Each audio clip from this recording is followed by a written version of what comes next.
No, this is because at the first hearing, the chairman claimed that big government and big tech colluded to shape and mold the narrative and suppress information and censor Americans. This is a false narrative.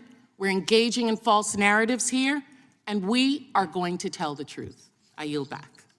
Gentlelady yields back. I would just point out the consent decree was in our report. We offered your staff also the opportunity to review the FTC letters. You have not come over to review those letters.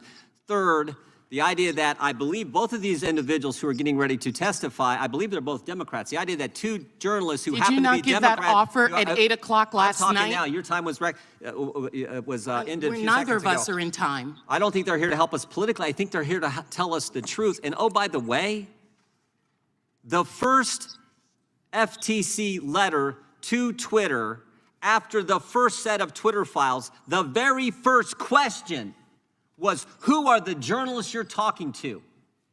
And you guys don't care. You don't care. You don't want the 2011 people to see. consent decree? You don't want the American people to see what happened, the full video, transparency. You don't want that, and you don't want two journalists who have been named personally by the Biden administration, FTC, in a letter. The Biden administration. And you're saying they're here to help us. They're here to tell their story. And frankly, I think they're brave individuals for being willing to come after they've been named in a letter from the Biden FTC. Is this your question time now? No, I'm responding to your ridiculous statements you made in your opening statement. Okay, well, let's get on with it.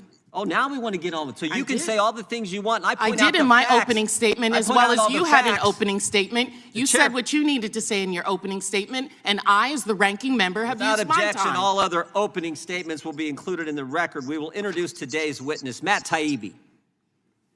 He's a journalist and author. He's one of the authors of the Twitter Files, previously worked for Rolling Stone, that right-wing publication, Rolling Stone, where so many Republicans work at. He's also written several books about American politics and culture. And of course, as I pointed out, as the Wall Street Journal pointed out yesterday on the front page, was named by the FTC.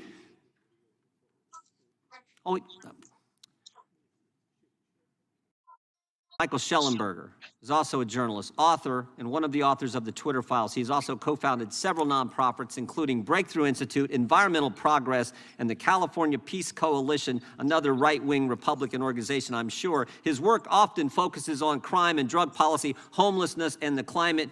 We welcome our witnesses and thank them for appearing today. We will begin by swearing you in. Would you please stand and raise your right hand? Do you swear or affirm under penalty of perjury that the testimony you're about to give is true and correct to the best of your knowledge, information, and belief, so help you God? Let the record show both witnesses have answered in the affirmative. Thank you, and be seated, please. We will now start with Mr. Taibbi. You guys, I think, understand the... Do you want to go with Mr. Schellenberger? We can go with Mr. Schellenberger. We'll start with Mr. Schellenberger. You understand how it works. You get 5 minutes. Make sure you hit the microphone so we can all hear. When it gets to yellow, it means just like you would expect, time to start winding up, and when it gets to red, it's time to stop, and we'll be a little bit lenient on the time. Mr. Schellenberger, you are recognized for your opening statement. Chairman Jordan, Ranking Member Plaskett, members of the committee, thank you very much for inviting my testimony. In his 1961 farewell address, President Dwight Eisenhower warned of, quote, the acquisition of unwarranted influence by the military-industrial complex. Eisenhower feared that the size and power of the complex or cluster of government contractors in the Defense Department would, quote, endanger our liberties or democratic processes. How did he mean that?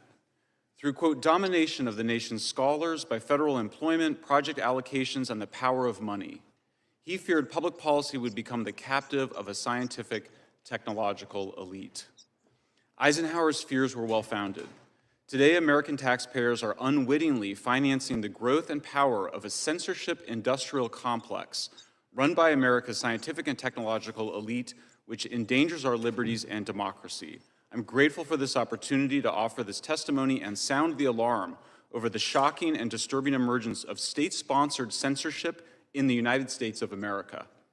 The Twitter Files, state attorneys general lawsuits, and investigative reporters have revealed a large and growing network of government agencies, academic institutions, and non-governmental organizations that are actively censoring American citizens, often without their knowledge, on a range of issues.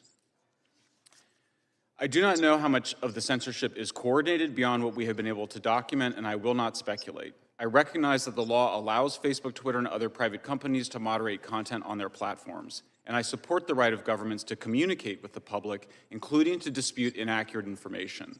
But government officials have been caught repeatedly pushing social media platforms to censor disfavored users and content. Often these acts of censorship threaten the legal protection social media companies need to exist, Section 230. If government officials are directing or facilitating such censorship, notes one law professor, it raises serious First Amendment questions. It is axiomatic that the government cannot do indirectly what it is prohibited from doing directly.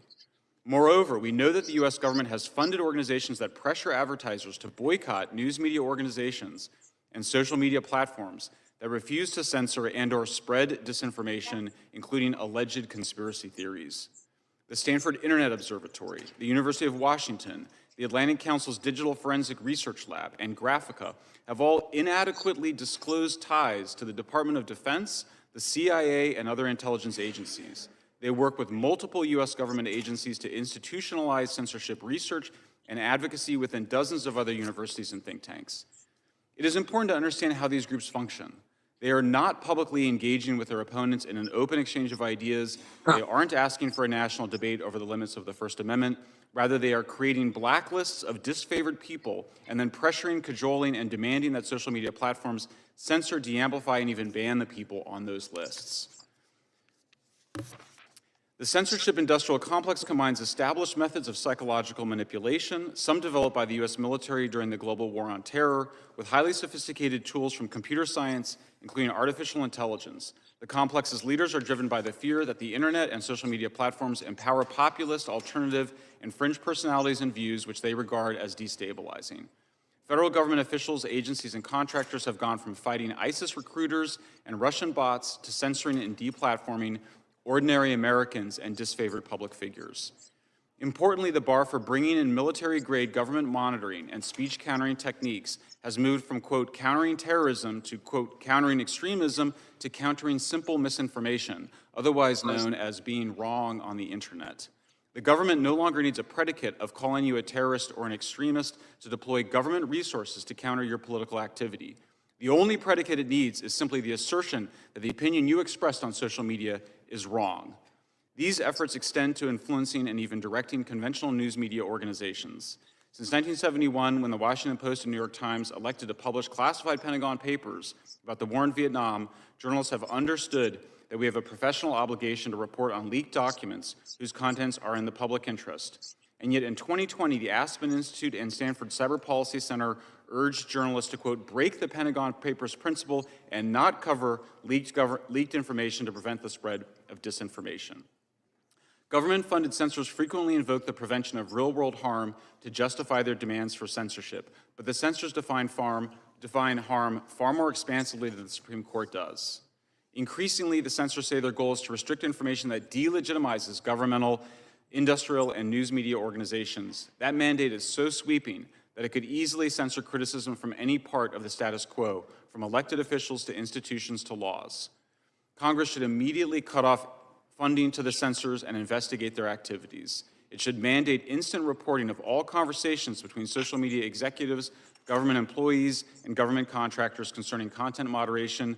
And finally, Congress should limit the broad permission given to social media platforms to censor, deplatform, and spread propaganda. Thank you very much. I thank the gentleman for his opening statement. Mr. Taibbi, you're now recognized for 5 minutes. Chairman. Mr. Taibbi, hit that. Chairman Jordan, Ranking Member Plaskett, members of the Select Committee, thank you for having me today. My name is Matt Taibbi. I've been a reporter for 30 years and a staunch advocate of the First Amendment. Much of that time was spent at Rolling Stone magazine. Ranking Member Plaskett, I'm not a so-called journalist. I've won the National Magazine Award, the I.F. Stone Award for Independent Journalism, and I've written 10 books, including 4 New York Times bestsellers. I'm now the editor of the online magazine Racket on the independent platform Substack. I'm here today because of a series of events that began late last year when I received a note from a source online. It read, "Are you interested in doing a deep dive into what censorship and manipulation was going on at Twitter?" A week later, the first of what became known as the Twitter Files reports came out. To say these attracted intense public interest would be an understatement. My computer looked like a Vegas slot machine, as just the first tweet about the blockage of the Hunter Biden laptop story registered 143 million impressions and 30 million engagements. But it wasn't until a week after the first report, after Michael Schellenberger, Barry Weiss, and other researchers joined the search of the files, that we started to grasp the significance of this story. The original promise of the internet was that it might democratize the exchange of information globally. A free internet would overwhelm all attempts to control information flow, its very existence a threat to anti-democratic forms of government everywhere. What we found in the files was a sweeping effort to reverse that promise and use machine learning and other tools to turn the internet into an instrument of censorship and social control. Unfortunately, our own government appears to be playing a lead role. We saw the first hints in communications between Twitter executives before the 2020 election, when we read things like flagged by DHS or please see attached report from FBI for potential misinformation.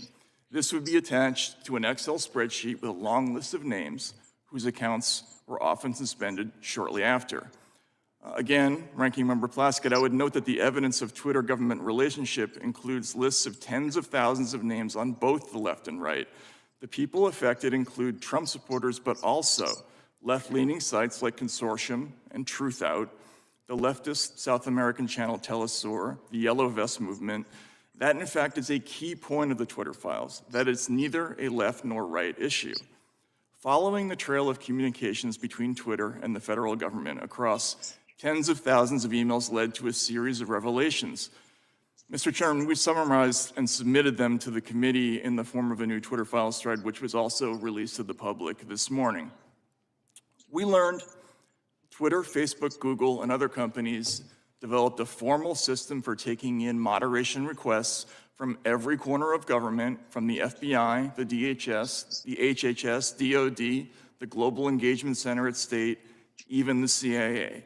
For every government agency scanning Twitter, there were perhaps 20 quasi-private entities doing the same thing, including Stanford's Election Integrity Partnership, NewsGuard, the Global Disinformation Index, and many others, many taxpayer-funded.